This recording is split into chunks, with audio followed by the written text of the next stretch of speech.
Kata siapa tidak ada laki yang mau menerimamu? Masih ada laki yang mau menerimamu Cynthia. Seru Al lembut dengan menatap wajah Cynthia. Apa maksud Tuan? Tanya Cynthia yang juga menatapnya. Aku akan bertanggung jawab Cynthia. Aku akan mempertanggungjawabkan semua kesalahanku padamu. Aku akan menikahimu Cynthia. Ucap Al dengan segala kesungguhannya. Benarkah itu Tuan? Tuan akan menikahi saya? Tuan tidak berbohong kan? Tanya Cynthia untuk memastikan. Iya. Mengangguk pasti. Tapi Tuan, ibu saya tidak tahu masalah yang saya hadapi, ibu saya tidak tahu kalau saya sudah dinodai, karena kalau sampai ibu saya tahu dia pasti akan sangat hancur. Ucapnya sedih dengan tatapannya yang mulai sendu. Al terdiam. Rasa bersalah semakin menggerogoti hatinya. Akibat dari perbuatan kejinya, seorang gadis yang begitu baik dan lugu harus menyimpan dan menanggung masalah yang disebabkan oleh dirinya. Tekad kuatnya untuk menikahi Cynthia sudah semakin bulat. Al tidak ingin jika gadis di depannya ini menderita lagi karena perbuatannya. Baiklah, aku akan merahasiakannya, jawab Al setelah beberapa detik terdiam karena larut dalam pikirannya. Terima kasih Tuan, ucap Cynthia. Senyum kemenangan begitu menggelora di hati Cynthia saat ini. Keinginan untuk menjadi istri seorang Alexander lengkap dengan kekayaannya yang tidak akan habis hingga 7 turunan hanya tinggal selangkah lagi. Ternyata untuk menjadi istri dari seorang Tuan Alexander, sangat mudah. Ini semua berkat kalung itu. Terima kasih Adinda, kamu dan kalungmu itu sudah melancarkan semua apa yang menjadi keinginanku selama ini. Batin Cynthia tersenyum puas. Flashback on. Sekitar pukul 3 dini hari, Adinda keluar dari kamar Tuan Alnya. Suasana masih nampak begitu lengang tanpa adanya aktivitas apapun. Yang menandakan bahwa masih belum adanya aksi dari para pelayan untuk melakukan aktivitas seperti pada biasanya. Dengan langkah yang terlatih, Tati Adinda berusaha menahan rasa perih dan sakit yang ada di bawah sana. Dengan tetesan air mata yang masih setia bercucuran membasahi wajah cantiknya. Kesedihan dan kehancuran begitu teramat mendalam mendera batinnya. Dilangkahkannya terus kaki jenjang yang tertutup rok panjang itu dengan perlahan. Sesekali Adinda berhenti melangkah dan meringis menahan sakit di bagian sensitifnya, dengan telapak tangan yang berusaha menekan bagian itu agar dapat mengurangi rasa sakitnya, meski pada faktanya hal itu tetap tidak dapat mengurangi rasa sakitnya. Adinda menuruni anak tangga secara perlahan, hingga dirinya telah sampai di tempat di mana ia biasa melepaskan segala kepenatannya. Di atas sebuah ranjang kasur kini dirinya berada. Disandarkannya bagian belakang tubuhnya itu pada papan kasur. Kejadian yang dialaminya benar-benar membuat dirinya terpuruk. Hancur, merasa kotor, merasa lalai itulah yang dirinya rasakan. Tatapannya tertuju ke arah depan, mengingatkan memori otaknya akan sang ayah dan juga almarhumah ibunya. Ayah, ibu, tolong maafkan Adinda. Adinda sudah mengecewakan ayah dan juga ibu. Adinda sudah gagal. Adinda tidak bisa menjaga sesuatu yang harus Adinda jaga. Tolong maafkan Adinda ayah, ibu. Seru Adinda sedih saat mengingat kedua orang tuanya. Ibu pasti sedih kan melihat Adinda seperti ini? Ibu jangan sedih ya bu, Adinda ingin ibu tetap tersenyum di surga sana. Adinda tidak ingin karena masalah yang Adinda hadapi ini membuat ibu jadi ikutan sedih. Percayalah Bu, Adinda akan berusaha untuk tetap tegar dalam menghadapi semua ini. Adinda janji setelah ini Adinda akan berusaha untuk menjaga diri lebih baik lagi. Serunya dengan mengingat almarhumah ibunya. Diperhatikannya pakaian yang ia kenakan, terlihat sangat kusut. Bahkan ada sebagian dari bajunya yang robek akibat ditarik paksa oleh Tuan Alnya. Adinda ingin mengguyur tubuhnya dengan air, berharap agar bekas kejadian buruk yang dialaminya bisa menghilang. Ia beralih dari kasurnya menuju lemari, hendak mengambil pakaian ganti, ditanggalkannya pakaian kusutnya itu dan beralih dengan pakaian yang lebih bersih. Saat semua pakaian yang Adinda butuhkan terasa sudah lengkap, ia merasa ada sesuatu yang kurang dari dirinya. Bahkan itu adalah sesuatu yang sangat berharga yang diberikan oleh kedua orang tuanya. Kalungku, di mana kalungku? Kenapa kalungku tidak ada? Ya Allah, astagfirullahaladzim, kalungku ada di kamar Tuan Al. Iya, kalungku tertinggal di sana. Bagaimana ini? Aku harus bagaimana? Serunya cemas. Entah keberuntungan apa yang berpihak pada Cynthia. Ia mendengar semua keluh kesah saudara sepupunya. Ya, saat Adinda berjalan menuju kamarnya di waktu sebelum subuh, secara tidak sengaja Cynthia melihatnya. Rasa penasaran di dalam dirinya pun mengajaknya untuk terus mengawasi Adinda, hingga ia mendengar semua apa yang menjadi keluh kesah saudara sepupunya itu. Hingga sekitar pukul 9.30 pagi menuju siang, Cynthia yang pada kala itu sedang membersihkan ruang tamu melihat para pelayan pria sedang tergesa-gesa bersiap menemui Tuan Al. Pasti ada hal yang sangat penting. Tidak ingin melewatkan informasi penting, Cynthia pun beralih ke tempat di mana dirinya bisa mendengar semua perkataan tuannya. Ia mendengar semuanya dengan jelas. Hingga sebuah rencana jahat telah muncul di kepalanya. Cynthia yang ingin rencananya terlaksana pun segera mendatangi Adinda di kamarnya. Ia mengancam Adinda untuk tidak memberitahu siapapun tentang apa yang dialaminya bersama Tuan Al. Hingga tidak berselang lama dari itu, Bu Nadia ibu kandungnya sendiri datang mencarinya. Ia ingin dirinya dan juga Adinda menemui Tuan Al. Cynthia yang memang sudah mengetahui alasan tuannya itu, benar-benar telah memanfaatkan situasi ini untuk mencapai tujuannya. Hingga tiba saat. Ingat, kalian harus menjawab dengan jujur, karena kalau sampai kalian berbohong, akan aku pastikan kalian akan mendapatkan hukuman yang tidak akan pernah kalian bayangkan. Seru Tuan Al. Apa kalian paham? Paham Tuan. Jawab mereka bersamaan. Siapa pemilik kalung ini? Tanyanya dengan menunjukkan sebuah kalung emas putih yang sangat cantik. Namun tidak ada satupun dari mereka yang menjawab. Kenapa kalian hanya diam? Cepat mengaku padaku siapa pemilik kalung ini? Kalau tidak ada yang mau mengaku, aku akan menghukum kalian semua.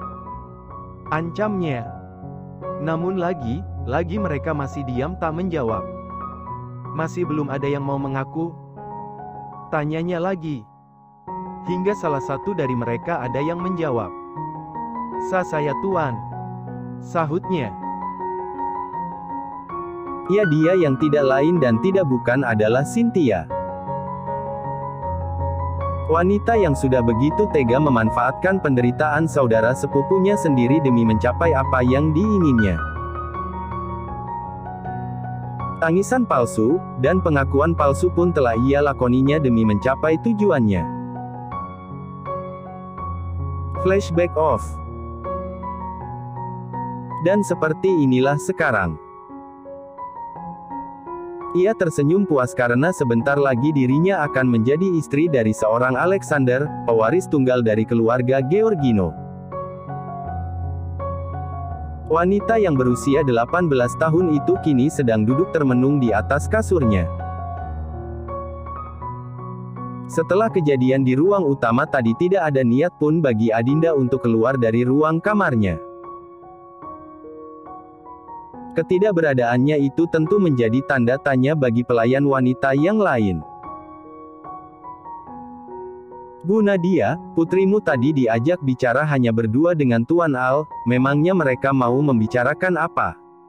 Tanya Bu Tarsih yang juga art di rumah Al. Saya juga tidak tahu Bu, kenapa Tuan Al ingin bicara berdua dengan putri saya. Semoga saja tidak ada masalah. Sahut Bu Nadia yang merasa cemas. Iya semoga saja. Ayo kita makan dulu, sekarang sudah masuk waktunya makan siang. Seru Bu Tarsih pada semua temannya yang ada di sana. Hanya tersisa 5 orang pelayan wanita di rumah itu. Tidak ada keberadaan Cynthia dan juga Adinda di antara mereka. Hingga salah satu dari mereka membuyarkan fokus mereka yang sedang makan siang. Oh iya Bu Nadia, dari tadi pagi saya tidak melihat Adinda, kemana anak itu? Tanya Bu Vivah yang juga bekerja sebagai art di kediaman Al. Iya Bu Nadia, di mana Adinda? Tanya Bu Romlah yang juga teman mereka. Iya saya lupa cerita pada kalian. Adinda saat ini sedang kurang enak badan. Dia sakit, ada di kamarnya sekarang. Sahut Bu Nadia. Aduh, kasihan sekali anak itu, baru 3 bulan bekerja sudah sakit. Seru mereka sedih. Bu Nadia, apa Adinda sudah makan Bu? Tanya Bu Ima yang sedari tadi hanya menyimak.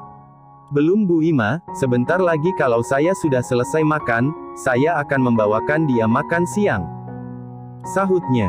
Mereka pun mengangguk paham.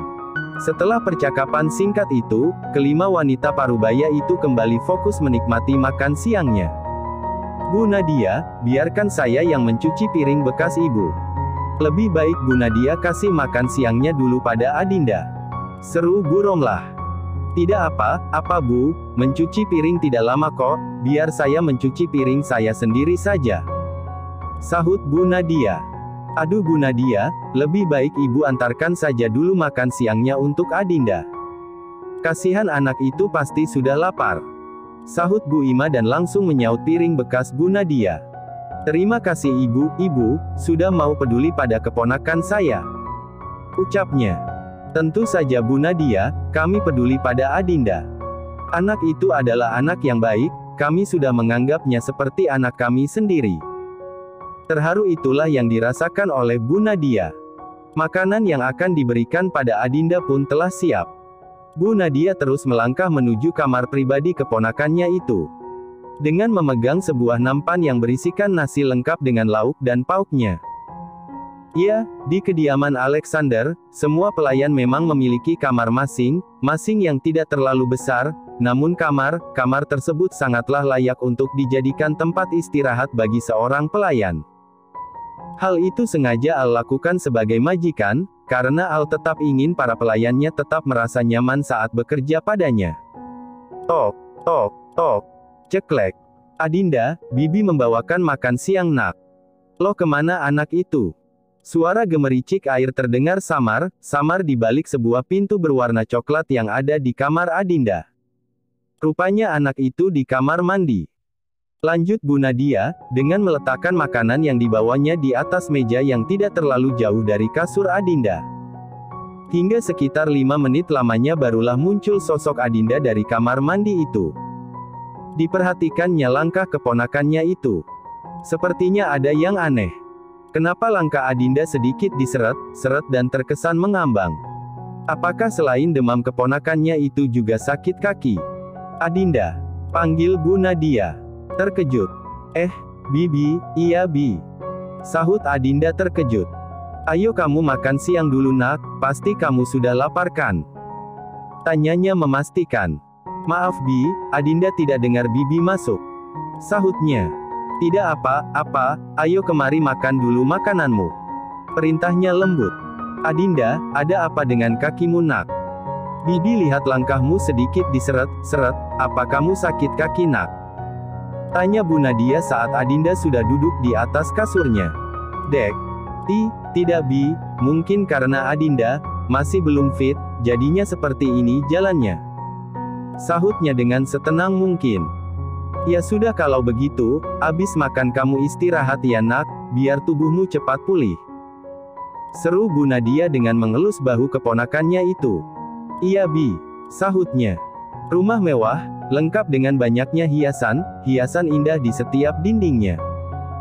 Ditambah lagi dengan suasana rumah yang begitu nyaman dan sejuk, ternyata tidak selamanya bisa memberikan kenyamanan bagi pemiliknya.